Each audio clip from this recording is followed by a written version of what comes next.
नमस्कार दोस्तों, मैं हूँ जया कालरा और आज फिर एक नए विषय पे आपके साथ बात करने के लिए आपके सामने प्रस्तुत हूँ। आज का विषय है पति या पत्नी के देहांत के बाद ज़िंदगी को कैसे गुजारें, सही मायने में कैसे आगे बढ़ें। इसके लिए मुझे एक मेल आई है पूनम जी की, और जिसमें उन्होंने लिखा कि 2019 में उनके पति का देहांत हो गया था और कुछ आकस्मिक देहांत था, तो वो उसकी वजह से काफ़ी शॉक में भी आ गई थी।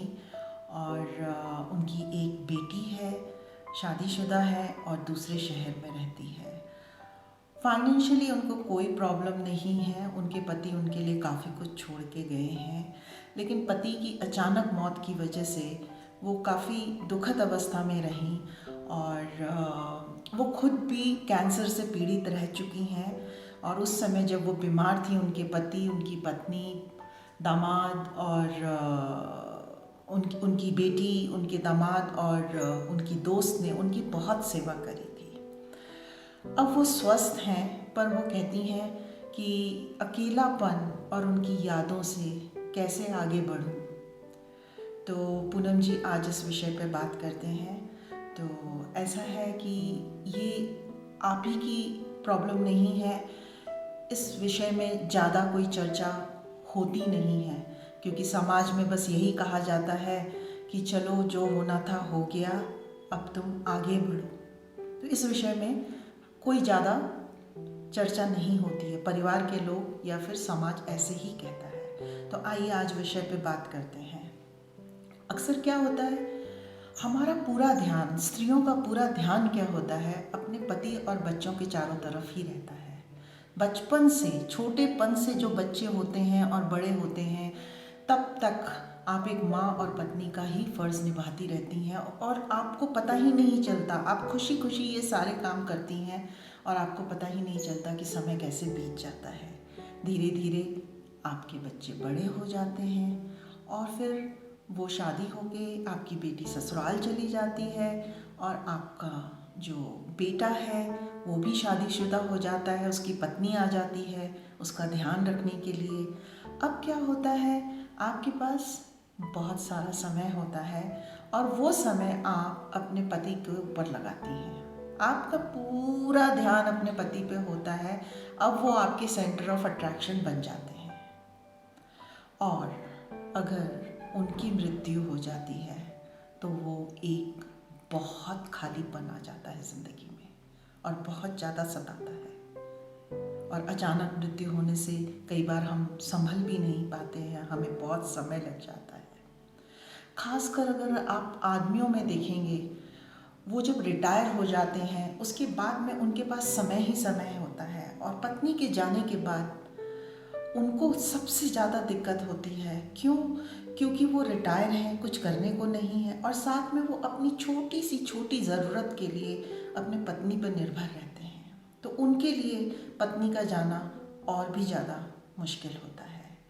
ऐसा नहीं है कि पत्नी के लिए आसान होता है, पर पत्नी पहले भी घर के काम करती थी, अब भी घर के काम करती है, तो उसमें थोड़ा बिज़ी हो जाती है। लेकिन मैं ये नहीं कहूँगी कि उनको अकेलापन नहीं खलता है, उनको बहुत खलता है। अगर ऐसा नहीं होता तो पूनम जी मुझे ये पत्र नहीं लिखती।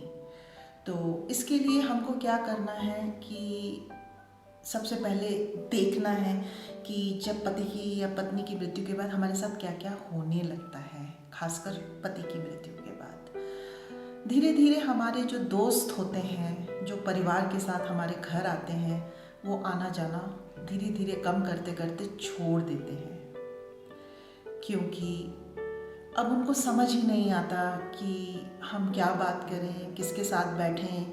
क्योंकि पतियों को जो होता है, हमारे दोस्त के जो पति होते हैं वो हमारे पति के साथ बात करते हैं, अब उनको वो अच्छा नहीं लगता आना जाना, तो धीरे धीरे वो आना जाना छोड़ देते हैं। आपसे एक पत्नी का दर्जा हट के एक विडो का दर्जा आपके साथ जुड़ जाता है, जिसकी वजह से समाज, लोग, परिवार के लोग, आपके रिश्तेदार सब आपको एक दयनीय नज़र से देखते हैं कि बेचारी और हम नहीं चाहते कि कोई हमको बेचारी की नज़र से देखे, लेकिन ऐसा होता है। तो वो भी हमें बहुत दुख देता है और बार बार अपने पति की याद दिलाता है। लेकिन ज़िंदगी को तो आगे बढ़ना ही है, हमें तो आगे बढ़ना ही होगा। जो चला गया वो तो लौट के वापस आएगा नहीं। The show must go on. तो इसलिए अब हम देखते हैं कि क्या कर सकते हैं जिससे हम आराम से अपनी ज़िंदगी को आगे बढ़ाएं और खुश रह सकें। तो शुरुआत में तो क्या होता है कि जब पति की मृत्यु के बाद में हमारा एक ग्रीविंग टाइम होता है, शोक का समय होता है। लोग आते हैं जाते हैं, धीरे धीरे उनका आना जाना कम हो जाता है और फिर धीरे धीरे हम अपने आप को देखना शुरू करते हैं, परिवार को और अपने आप को समझना शुरू करते हैं कि अब हम क्या करें। और आपके पास में पति की मृत्यु के बाद में बहुत सारा पेपर वर्क इकट्ठा हो जाता है, जो उनकी डेथ के बाद फाइनेंशियल इश्यूज होते हैं, बहुत सारी चीज़ें, इंश्योरेंस की चीज़ें होती हैं, बहुत सारे ऐसे काम होते हैं जो आपको करने पड़ते हैं। तो अगर आप इसमें सक्षम नहीं हैं और आपको लगता है कि मैं नहीं कर पाऊँगी, तो आप अपने बच्चों से कहिए, वो ज़रूर आपकी मदद करेंगे और सभी बच्चे करते हैं। या फिर आपके बच्चे नहीं हैं तो आप किसी से मदद लीजिए, अपने परिवार से, आप अपने दोस्तों से भी मदद ले सकते हैं। और लेकिन एक चीज़ का ध्यान रखिए कि धीरे धीरे आपको, चाहे वो आपके फाइनेंशियल इश्यूज़ हों या वो काम जो आपके पति करते थे अब आपको करने हैं और आपको इंडिपेंडेंट तो बनना ही पड़ेगा। आप बार बार लोगों से या अपने बच्चों से ये डिमांड नहीं कर सकते, क्योंकि इससे क्या होता है कि वो लोग हमसे कटने लगते हैं और हमें एक बोझ की तरह लेने लगते हैं। तो आप जो है उन चीज़ों को खुद सीखिए और इंडिपेंडेंट हो जाइए। सबसे ज़रूरी क्या होता है कि अगर हम उस जगह को बदल लें जहाँ हम रहते हैं, क्योंकि हर चीज़ हमें हमारे साथी की याद दिलाती है। चाहे हम घर में हैं या हम बाहर जाते हैं, किसी होटल के सामने से गुज़रते हैं या किसी पेट्रोल पंप के सामने से गुज़रते हैं, कहीं से भी जाते हैं, जहाँ जहाँ हमने उनके साथ समय व्यतीत किया है वो सब हमें बार बार याद आता है और हमें आगे बढ़ने में थोड़ी मुश्किल होती है। तो इसके लिए अगर आप किराए के मकान पे रहते हैं तो बहुत अच्छी बात है, आप दूसरी जगह पे मकान ले लीजिए। या अगर आपका अपना घर है तो आप उसको किराए पे देके दूसरी जगह में फिर अपना घर बना लीजिए।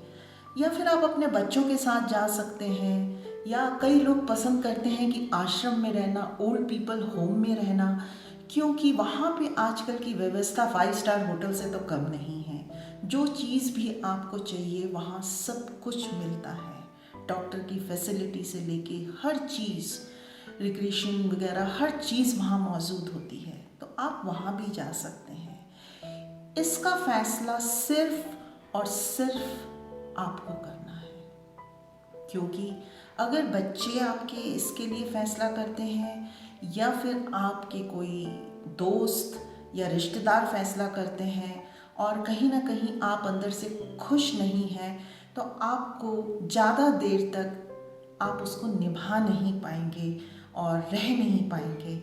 इसलिए फ़ैसला खुद ही लीजिए, खुलकर अपने बच्चों से बात करिए जो आप चाहते हैं।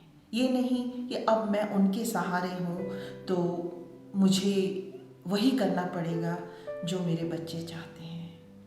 आप बताइए उनको आप क्या चाहते हैं, आपके बच्चे आपको ज़रूर समझेंगे। और अगर आप बच्चों के साथ नहीं रहना चाहते हैं तो उनके घर के आसपास में कोई जगह ले लीजिए, ये भी आप कर सकते हैं, ताकि जब ज़रूरत पड़े वो आपके साथ हों और आपको अपना स्पेस भी मिलता रहे। तो ये निर्णय तो आपको करना पड़ेगा, आगे बढ़ने के लिए ज़रूरी है।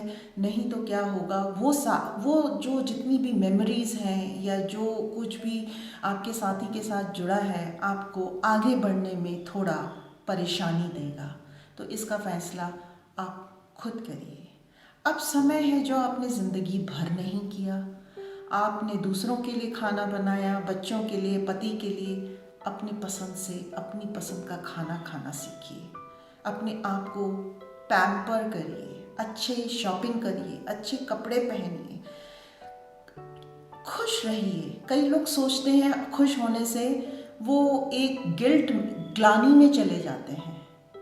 उनको लगता है अरे मेरा पति तो चला गया और मैं खुश हो रही हूँ, मुझे तो कोई हक नहीं बनता। जी नहीं, आपको पूरा हक बनता है। आप खुश रहें। आपका जो साथी आपको छोड़ के चला गया है, क्या आपको इस हालत में देख के खुश होगा? वो कहीं ना कहीं से आपको ज़रूर देख रहे हैं, वो आपके साथ ही हैं। तो ग्लानि कभी मत कीजिए, खुश रहना सीखिए। अपनी फ्रेंड्स बनाइए, आप दोस्तों को बनाइए, और वो आपके महिला मित्र भी हो सकते हैं, पुरुष मित्र भी हो सकते हैं। आपको समाज से डरने की कोई ज़रूरत नहीं है। ये समाज जो होता है, आप कुछ भी करते हैं उसमें आपको अरे उसके घर कौन आ रहा है, पति की मृत्यु के बाद कौन जा रहा है, किससे बात कर रही है, क्या पहन रही है, क्या खा रही है, ये समाज का और रिश्तेदारों का बहुत ज़्यादा एक इंटरफेरेंस रहता है हमारी लाइफ के अंदर। देखिए, ना वो रिश्तेदार, ना वो समाज, कोई भी आपको आगे नहीं बढ़ाएगा, आपको खुशियाँ लाके नहीं देगा, आपका परिवार नहीं चलाएगा। तो आप समाज की चिंता तो करिए मत। कई बार क्या होता है, पुरुष मित्र, अरे पति तो है नहीं, पर क्या होता है कि पुरुष मित्र कई बार हमको हमारी महिला मित्र से ज़्यादा अच्छा समझते हैं। वो समझ पाते हैं। क्यों? क्योंकि जो हमारा पार्टनर था वो भी एक पुरुष ही था। तो जैसे वो हमें समझता था, तो हमारा पुरुष मित्र भी हमको समझता है। तो इसमें कोई वो नहीं है। आप अगर आपका दिल साफ है तो दुनिया क्या कहती है उसको आप बिल्कुल मत सोचिए।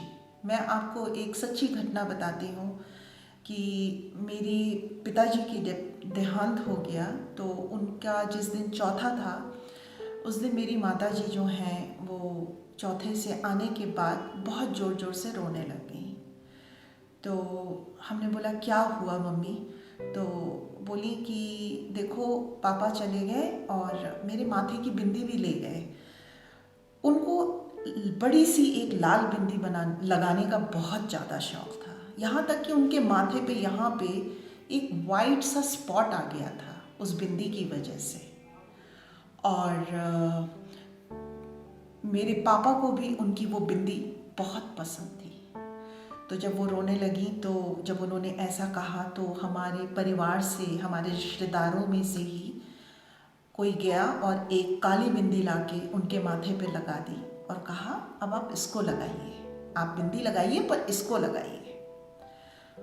उस वक़्त मुझे बिल्कुल अच्छा नहीं लगा और मैंने अपनी माँ के माथे से वो काली बिंदी हटा के वो लाल बिंदी फिर से उनके माथे पे लगाई। मैंने कहा आपको खुश रहने का पूरा हक है, और पापा आपको जहाँ से भी देख रहे हैं, क्या वो खुश होंगे आपको इस हाल में देख के?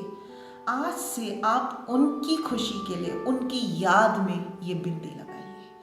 आज तक, आज मेरी माँ की उम्र 87 है, लेकिन आज भी वो लाल बिंदी लगाती हैं, और नहीं तो मैं ही जाके उनके माथे में लगा देती हूँ। तो ये चीज़ें समाज अगर नहीं समझता है तो कोई बात नहीं, परिवार के लोगों को समझनी चाहिए कि साथी चला गया, इसका मतलब ये नहीं है कि हम उनको भी किसी भी हाल पे छोड़ दें। अपने दोस्तों के साथ बाहर घूमने जाइए, क्योंकि वृद्धावस्था में दोस्तों की कुछ खास ज़रूरत होती है।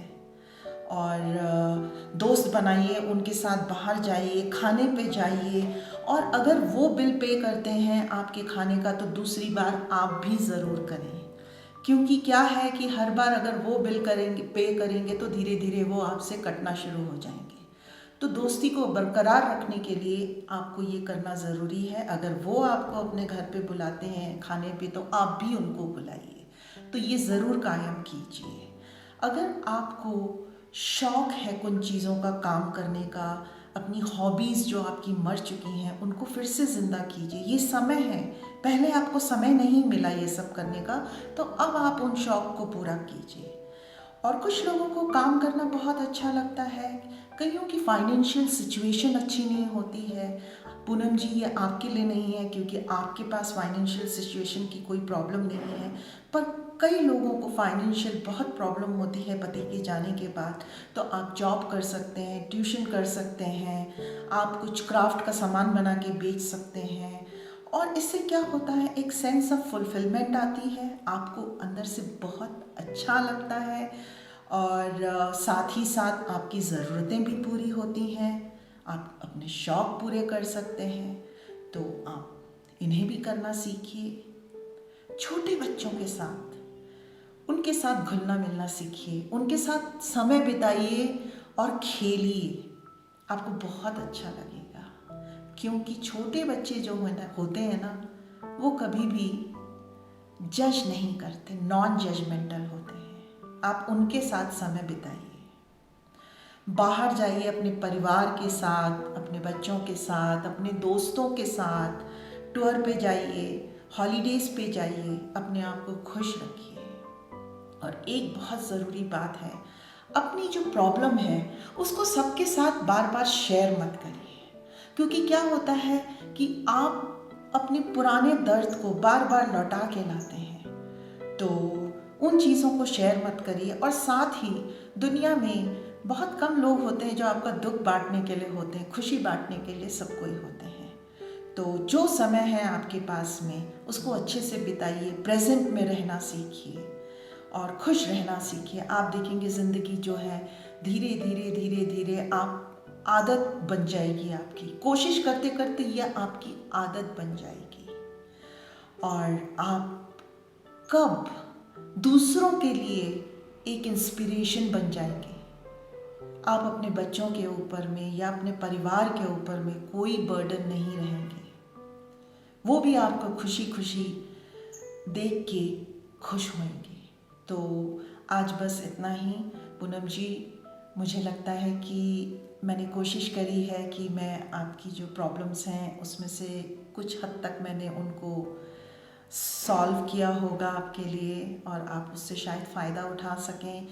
और भी इसके अलावा अगर आप कुछ जानना चाहते हैं तो ज़रूर मुझे लिख भेजिए या नीचे कमेंट बॉक्स में लिख के छोड़ दीजिए, मैं आपको ज़रूर उत्तर दूंगी। और भी कई लोग जो भी इस विषय पे बात करना चाहते हैं ज़रूर कमेंट बॉक्स पर लिखें, मैं पक्का आपको ज़रूर जवाब दूंगी और कोशिश करूंगी कि आपकी समस्या को हल कर सकूं। आज बस इतना ही, फिर मिलते हैं एक नई वीडियो के साथ। Thank you.